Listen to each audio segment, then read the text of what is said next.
أعوذ بالله من الشيطان الرجيم.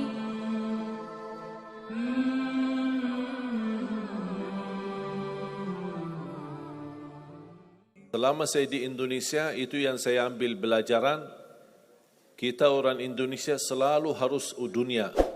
Tidak ada akhirat sendiri. Dunia dan mau kaya di dunia kaya, selamat di dunia selamat. Jadi dunia itu harus dibawa. Kalau udah bahasanya akhirat, pasti orang bertanya, terus dunia kita gimana? Makanya begitu saya membaca sukses dunia akhirat, wah ini Indonesia ini.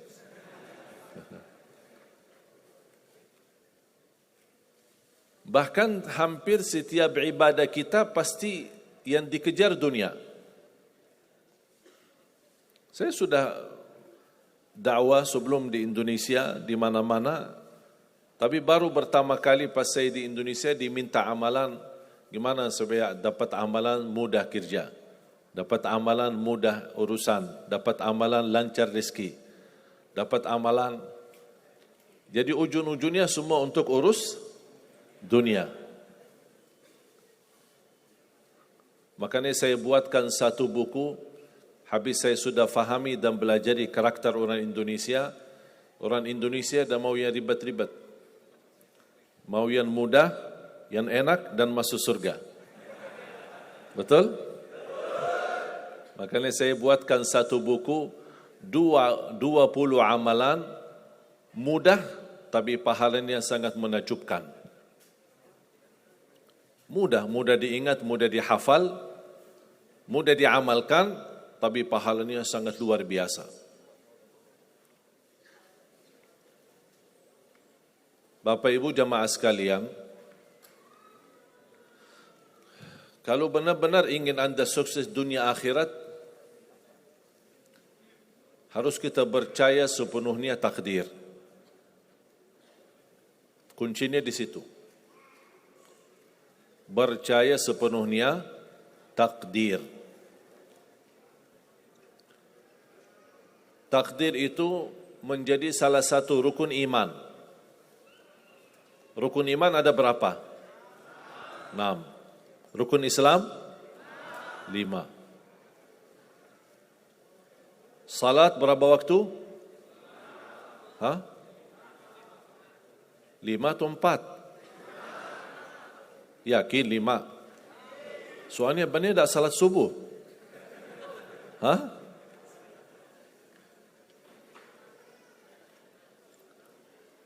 Takdir itu menjadi salah satu rukun iman. Tapi banyak di antara kita yang belum percaya sepenuhnya soal takdir.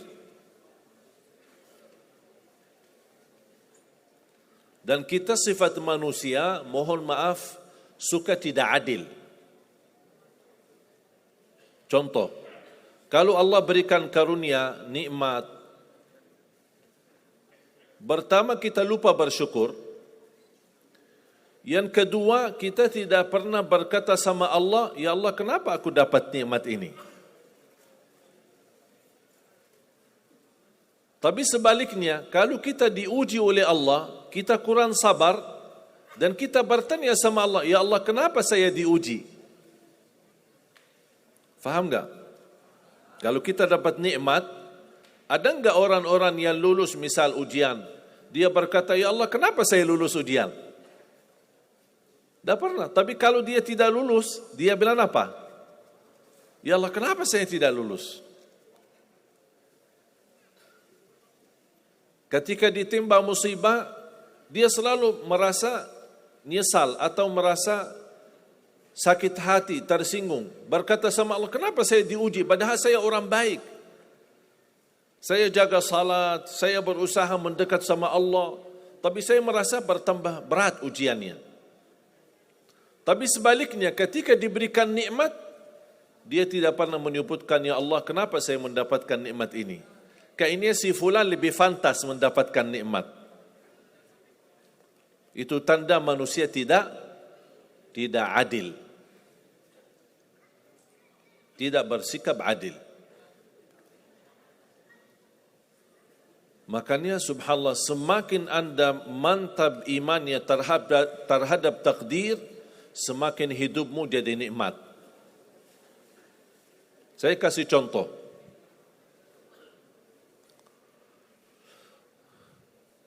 Tidak ada persoalan masalah takdir baik. Itu bukan masalah bagi kita. Justru kita bertambah senang kalau kita mendapatkan takdir yang baik. Tapi yang menjadi persoalan bermasalah bagi kita adalah takdir buruk. Ketika ditimpa musibah, ketika ada ujian, ada sakit, kesulitan, penghasilan yang tidak mencukupi, dan banyak masalah keluarga, masalah rizki, masalah sama majikan, masalah di kerjaan, itu yang membuat banyak beban fikiran.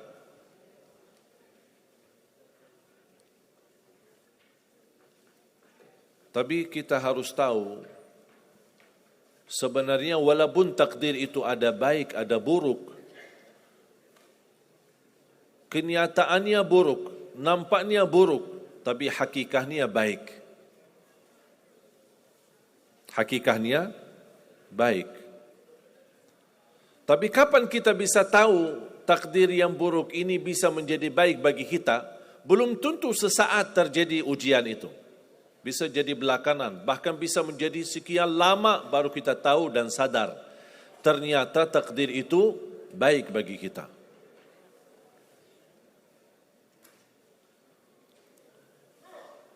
Saya kasih contoh.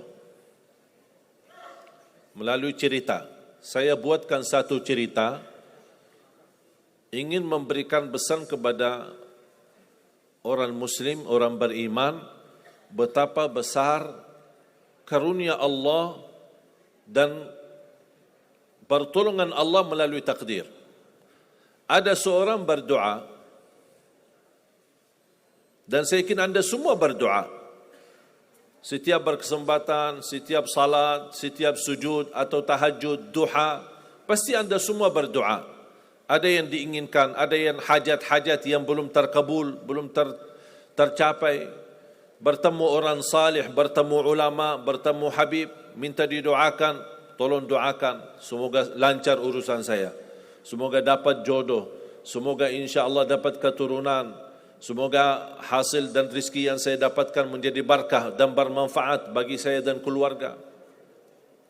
Ada orang berdoa kepada Allah Subhanahu Wa Taala.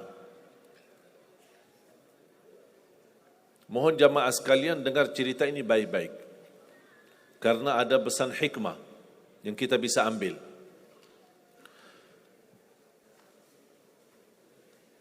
Orang ini berdoa tapi tidak melebihi selain doa meminta jodoh yang salihah, yang cantik, yang kaya.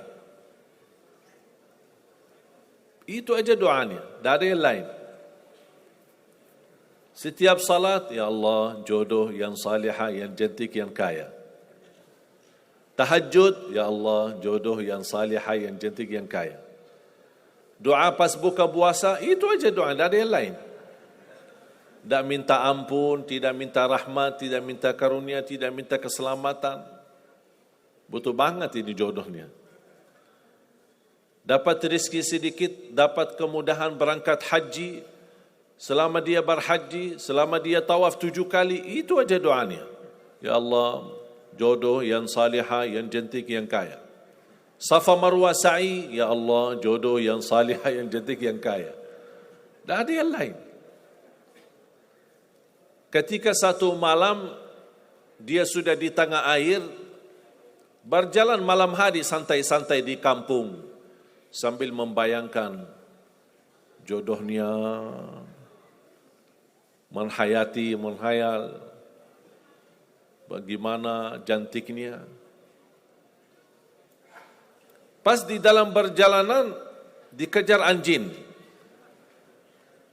Dia lari. Dan justru anjing semakin lari semakin dikejar. Makanya kalau ketemu anjing jangan lari. Akhirnya anjing berhasil gigit kakinya, berdarah. Datang mobil ambulan dibawa ke rumah sakit. Di dalam mobil ambulan dia merasa menghadapi ujian dan dia berkata, ya Allah, selama ini saya berdoa minta jodoh yang salihah, yang cantik, yang kaya, masa dikirimkan anjing? Dia belum tahu ada apa.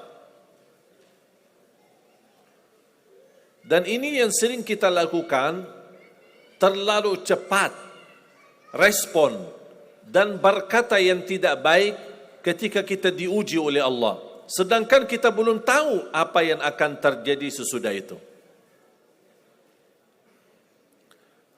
Ambulan dibawa ke rumah sakit dan subhanallah dirawat di rumah sakit seorang dokter yang cantik, yang salihah, yang kaya, jadi jodohnya. Ada hikmah enggak digigit anjing? Buruk enggak kejadian itu? Buruk, digigit anjing pasti buruk. Tapi ternyata di dalam keburukan Allah menyediakan sesuatu kebahagiaan, sesuatu kebaikan, tapi kita belum tahu. Ternyata Allah sudah kabulkan doanya. Allah sudah kabul. Cuman kadang-kadang proses menabulkan doa itu ada di antara doa kita yang memang prosesnya lewat takdir buruk. Allah sudah kabul. Kata Allah, aku sudah kasih. Tapi tunggu. Seperti ini orang, doanya terus, ya Allah jodoh yang salih, yang cantik, yang kaya, jodoh yang salih, yang cantik, yang kaya. Allah sudah kabulkan doanya, tapi jodohnya ada di rumah sakit. Berarti harus sakit dulu. Gimana cara sakit dulu? Allah punya bermacam cara, berbagai macam cara. Bisa sakit, tiba-tiba sakit, bisa apa saja alasannya. Di antaranya tentara Allah yang ada di bumi, semua yang bernyawa makhluk Allah, patuh dan taat kepada Allah Subhanahu wa taala. Di antaranya anjing. Allah perintahkan gigit si fulan biar ketemu jodohnya di rumah sakit. Jalanin tugas. Memang kita menyesal ketika terjadi kecelakaan, tapi kita tidak tahu apa hikmah di belakang kecelakaan itu. Dan sering saya bilang sama jemaah, mudah-mudahan Allah kabulkan semua hajat-hajatmu. Walaupun digigit, mau enggak digigit anjing dulu?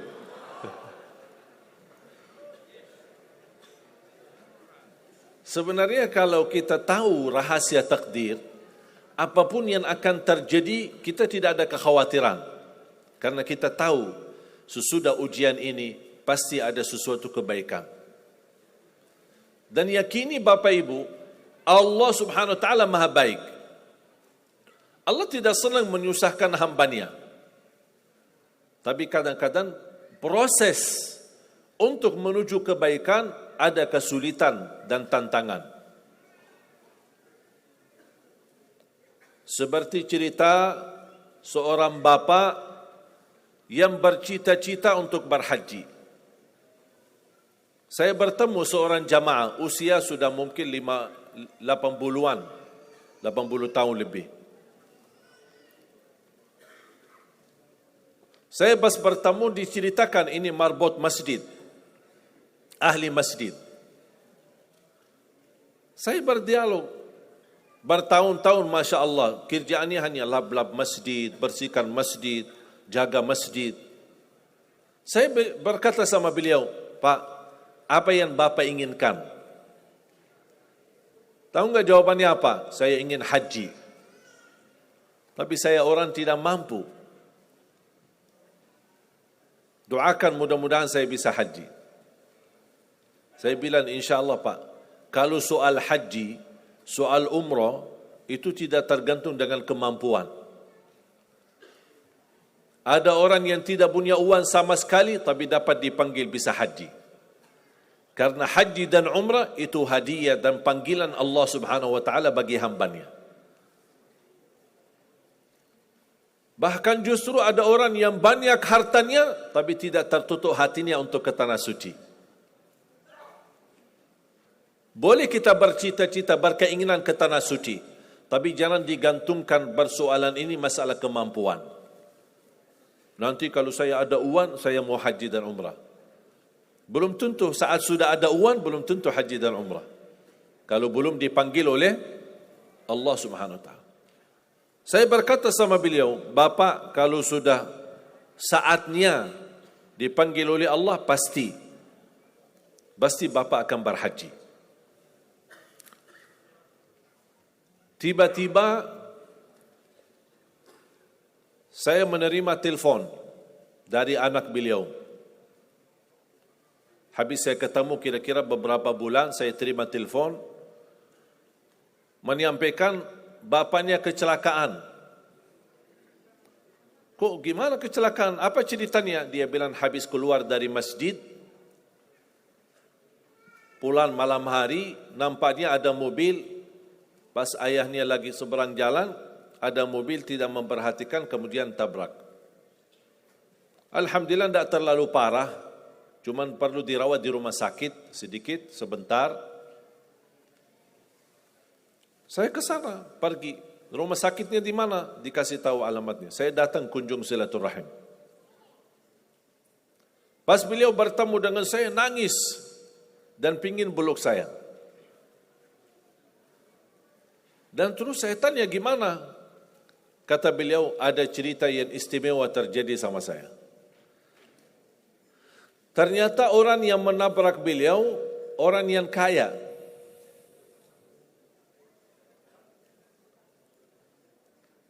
Habis itu orang yang kaya minta maaf sama si bapak ini.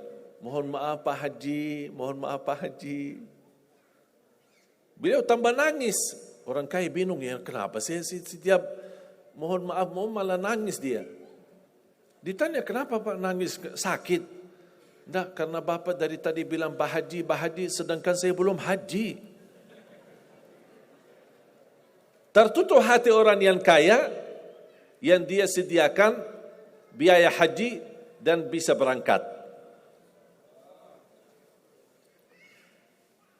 Dan kata beliau, betul apa yang disampaikan ketika pertama kali bertemu. Kalau sudah saatnya dipanggil oleh Allah, pasti bisa ke tanah suci.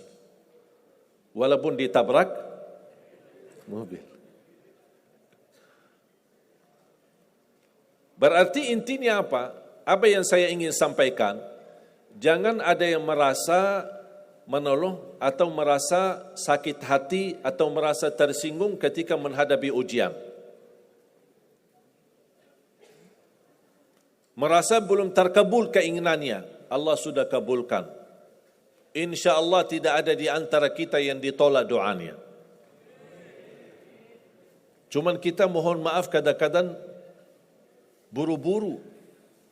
Ingin selalu semuanya cepat. Kadang-kadang kalau terlalu cepat apa yang kita inginkan kita dapat, itu bahaya juga. Dan Allah ingatkan, kalau manusia, Allah tidak sulit menjadikan manusia semuanya kaya. Kalau sekarang saya bertanya, mau enggak semuanya jadi orang kaya? Pasti mau, siapa yang tidak mau? Coba bayangkan, kira-kira sulitlah bagi Allah menjadikan semua manusia di bumi kaya raya? Sulit tidak?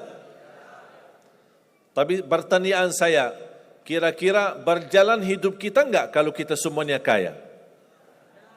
Bisa berjalan lancar? Masa enggak? Semuanya kaya raya. Gimana kehidupan kita sehari-hari? Berjalan lancar tidak? Kenapa tidak? Saking banyak kekayaannya. Kalau semuanya kaya, memang sulit menjalani kehidupan. Contoh, cari supir. Siapa yang mau supirin kita? sama-sama kaya. Datang minta tolong sama teman, boleh enggak ini cariin supir? Aku aja lagi cari supir, dah dapat. Mau punya perusahaan sendiri, butuh tenaga kerja kan? Semuanya orang kaya. Buat apa kalau mereka semua kaya, masing-masing punya pabrik, tapi tidak ada yang bekerja? Sulit enggak jalan hidup? Sulit. Sama sebaliknya, kalau semuanya di bumi miskin, susah. Kira-kira gimana hidup kita? Ya susah juga. Tidak bisa lancar hidup di dunia.